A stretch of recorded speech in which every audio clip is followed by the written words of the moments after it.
Hello mga kapatid, so I just want to share with you all another cooking series or another recipe. So this time I'm going to make a steamed garlic prawns with vermicelli or sotanghon. So you soak first your sotanghon with hot water and for just 20 minutes and then sit aside, drain and sit aside, and then you do your prawns. So yung prawns you guys, you just cut into half. So, i-cut nyo siya sa half. Wag nyong wag nyong i-cut ng half na maputol yung buntot. So, parang hatiin nyo siya para may maiwan sa buntot niya para magiging design. So, after that, so ilagay nyo tong vermicelli nyo sa plate na gagamitin nyo for steaming. So, ganyan.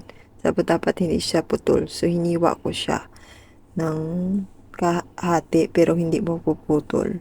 So, i-arrange nyo na ng ganyan and then you prepare your seasonings. Your seasonings is ginger, spring onion, coriander, garlic, and then after that you need to add salt, pepper, soy sauce, sugar, and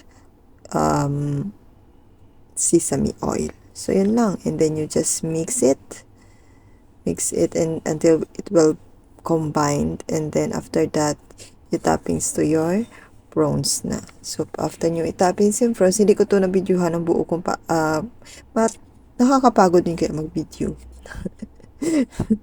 Para hindi ko na videohan na kasi para nagmamadali ako. So you just steam for 10 minutes, pero pakiluin nyo muna yung tubig nyo bago nyo siya i-steam. So, after 10 minutes niyan, bubuhusan nyo pa yan siya ng kumukulong mantika, hindi kumukulong dugo nyo. Huwag mainit ang ulo para masarap yung niluluto. Just kidding, guys. So, after niyan, guys, that's it. You can have your yummy steamed garlic prawns with vermicelli noodles or sotanghon. So, napaka-easy siya gawin. You must try it. It's so yummy. I'm not kidding you guys. So, thank you for watching guys. Please don't forget to like, comment, and share if nagustuhan nyo itong video.